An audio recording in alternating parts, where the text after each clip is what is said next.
A paz do Senhor, povo de Deus, sejam todos bem-vindos. Estou começando mais uma escola aqui pelo canal Casa do Pão e a proposta nessa série é comentar a lição da Caleu do terceiro trimestre de 2025, o fruto do Espírito Santo. Lição essa usada pela Assembleia de Deus aqui da cidade de Blumenau. Tem como base Gálatas capítulo 5, versículo 22. Fruto do Espírito é amor, alegria, paz, longanimidade, benignidade, bondade, fidelidade, mansidão e domínio próprio. E hoje a lição número 9, fidelidade, a constância produzida pelo Espírito. O texto-chave é o próprio capítulo 5, versículo 22 da carta de Paulo aos Gálatas, mas o fruto do Espírito é fidelidade. Então hoje vamos estudar mais essa parte do fruto do Espírito, a fidelidade. Em algumas traduções está escrito fé, mas não é a fé de crer, é na verdade ser fiel, ter fidelidade para com o Senhor. E isso somente o Espírito Santo pode produzir na vida do crente, na vida do cristão, aquela fidelidade sobrenatural que impulsiona o cristão a fazer a obra de Deus, a ofertar, a dizimar, a se dedicar naquilo que o Senhor chamou ele para fazer nessa terra. Onde que no nosso dicionário a palavra fidelidade quer dizer aquele que se refere a ser fiel, manter-se leal a uma pessoa, uma promessa, um princípio ou uma causa. É um conceito que abrange diversos aspectos da vida, como lealdade, cumprimento de promessas, adesão a princípios e ser preciso naquilo que faz. Parte 1 da nossa lição, entendendo a fidelidade como aspecto do fruto do Espírito. A palavra aspecto quer dizer característica da fidelidade produzida pelo Espírito Santo no cristão. Então é aquilo que o Espírito produz no cristão. Como estamos falando aqui do fruto do Espírito, então a produção da fidelidade sobrenatural de Deus na vida do cristão.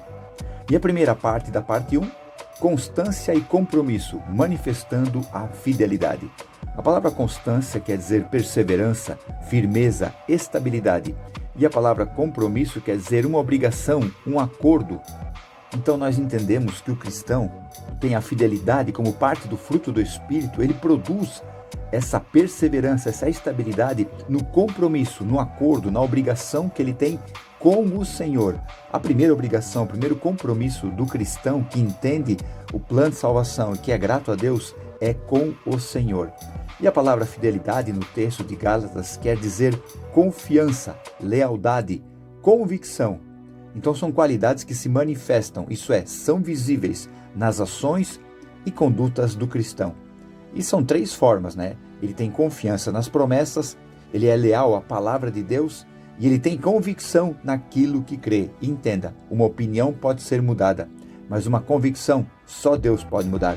E quando o fruto do Espírito produz a fidelidade no coração do cristão, ele cria uma convicção poderosa, que nem a morte pode tirar dele. Tudo o que o Espírito produz em nós é aquilo que Deus é. Escreve aos Tessalonicenses na primeira carta, capítulo 5, versículo 24. Fiel é o que vos chama. Então aquele que te chamou é fiel. Segunda parte da parte 1, fidelidade como resposta à obra do Espírito. O comentarista cita Gálatas capítulo 5, versículo 16, dizendo que devemos andar em espírito para não cumprir as concupiscências da carne. A palavra concupiscência quer dizer desejo, aquilo que o nosso ser humano, o corpo aqui do pecado, deseja. E logo depois, Paulo escreve também, na sequência, no versículo 17, que a carne luta contra o espírito e o espírito contra a carne. E ambos não querem que nenhum dos dois prevaleça. Por isso que Paulo escreve antes, andai, isso é, caminhem junto, concordem com a ação do Espírito Santo. O profeta Amós escreve no capítulo 3, versículo 3, andarão dois juntos se não estiverem de acordo? Essa palavra andarão quer dizer ser conduzido por alguém. Juntos quer dizer cooperação, sincronia. E acordo quer dizer pacto. Então, quando você anda com o Espírito Santo, você é conduzido por ele.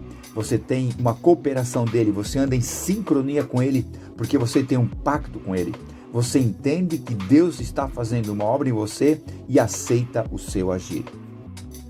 Terceira parte da parte 1. A fidelidade como evidência da maturidade espiritual. A palavra evidência quer dizer marca, uma prova, algo que confirma alguma coisa. E a palavra maturidade quer dizer quando está pronto, quando está preparado.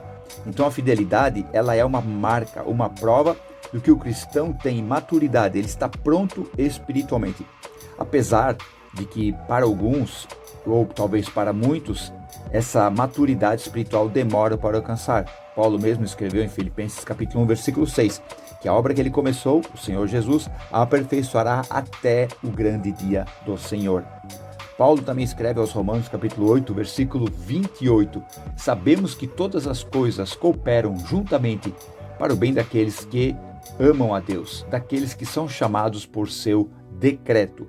Então entenda, a fidelidade vai levar você a entender que você foi chamado, isso é, você foi escolhido por um decreto, uma decisão de Deus, e sabendo que tudo coopera para isso, tudo contribui para isso. Por isso que você vai ter o fruto da fidelidade evidenciado na sua vida. Parte 2 da nossa lição, como a fidelidade se manifesta na vida cristã.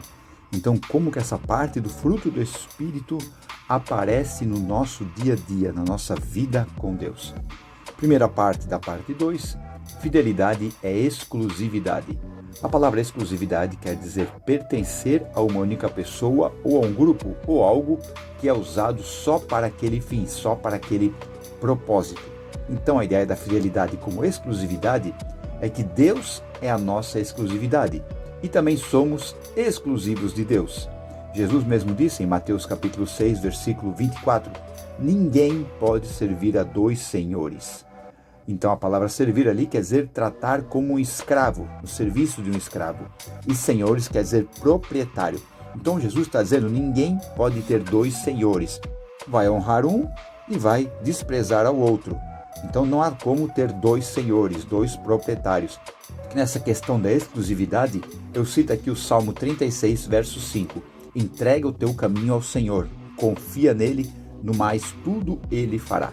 Esta palavra entrega quer dizer rolar um fardo pesado, tu colocar o fardo para outra pessoa cuidar. E caminho fala de jornada, fala de vida.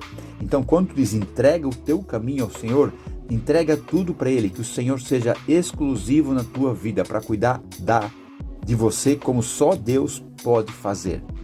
Segunda parte da parte 2, fidelidade é viver na verdade. É você ser fiel diante da verdade, viver a verdade, ter a verdade na sua vida, ser fiel com a verdade. Porque Jesus mesmo disse, eu sou o caminho, a verdade e a vida. Ninguém vem ao Pai senão por mim. Então Jesus é a verdade. Então quando nós somos fiel, quando o fruto do Espírito, da fidelidade, está agindo na nossa vida, nós vivemos na verdade.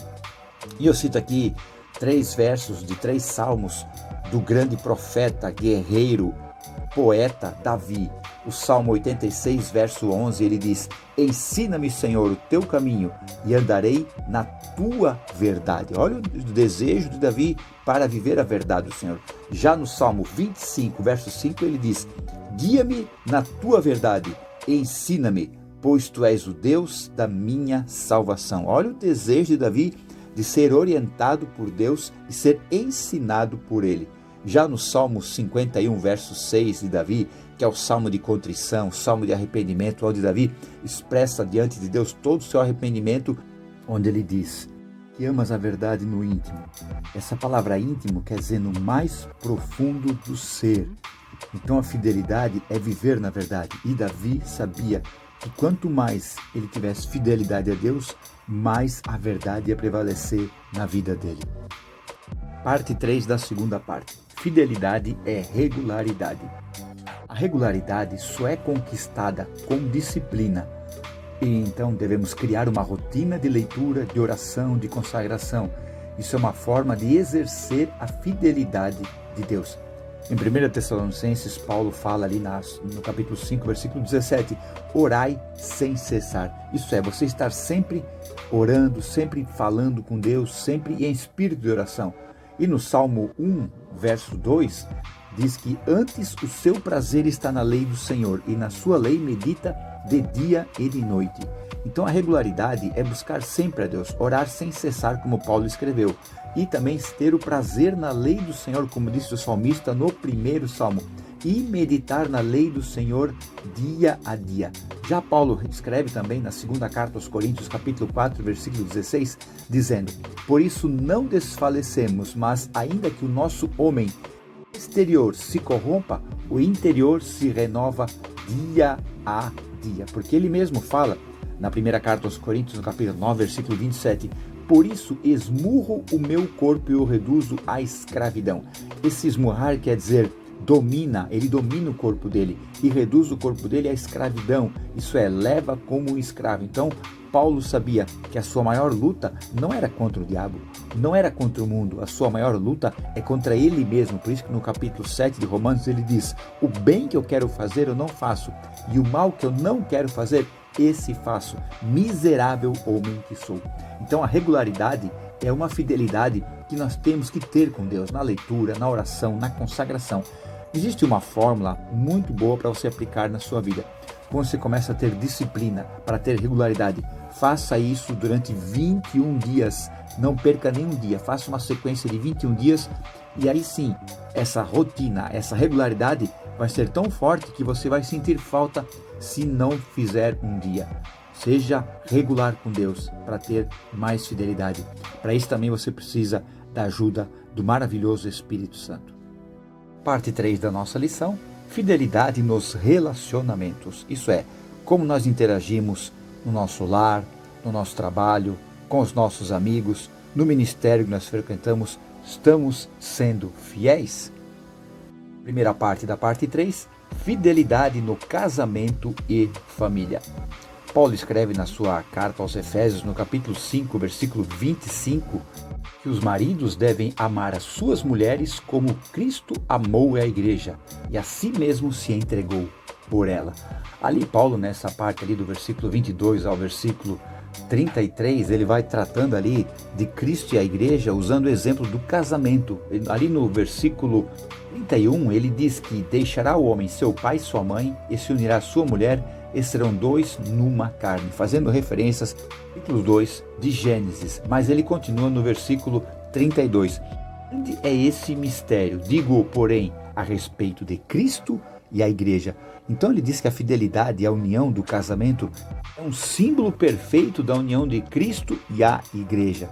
Então, quando você é fiel com a sua esposa, você está representando a fidelidade de Cristo com a igreja. Isso é tremendo.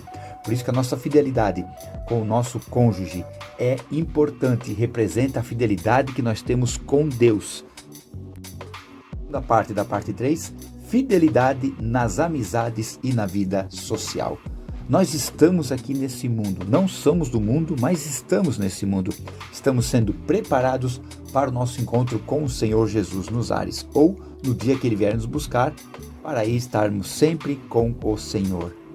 E ali no Sermão da Montanha, Jesus diz bem claro a importância de nós termos a fidelidade nos nossos relacionamentos sociais, quando Ele diz que nós somos a luz do mundo e nós somos o sal dessa terra.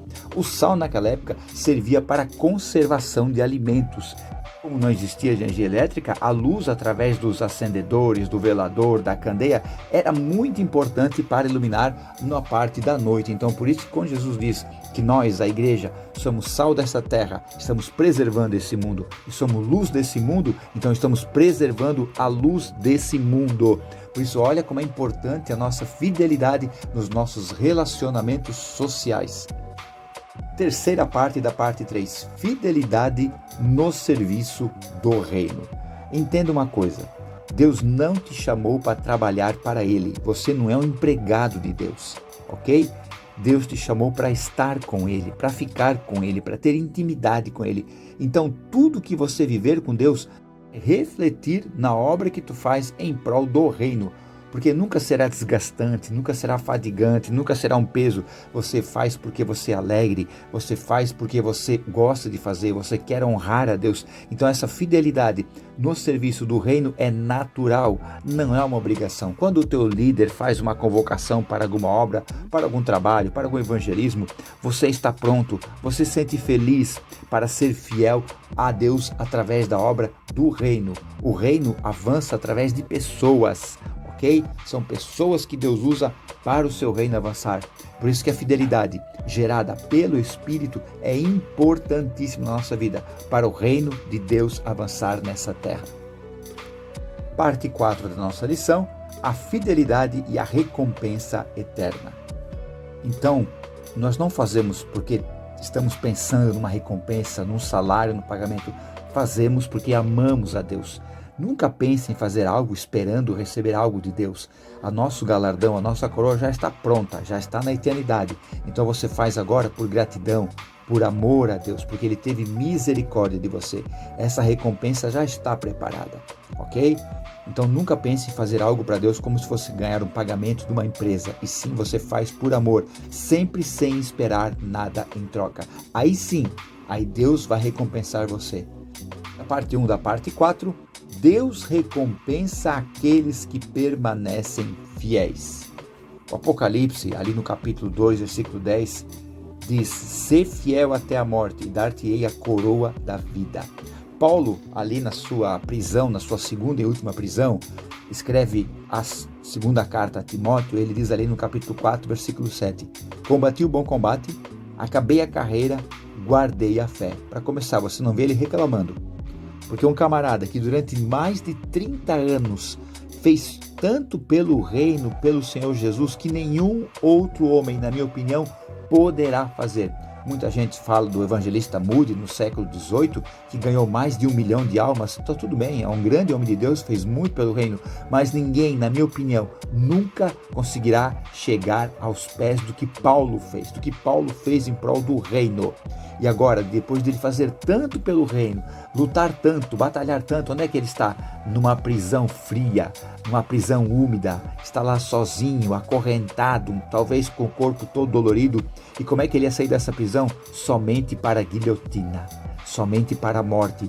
Ele poderia estar reclamando: estou aqui, todo mundo não me ajudou, estou aqui sozinho. Mas ele não pensava nisso, ele pensava que estaria com Deus. Por isso que ele diz ali: "Combati o bom combate, acabei a carreira, guardei o melhor, a fé."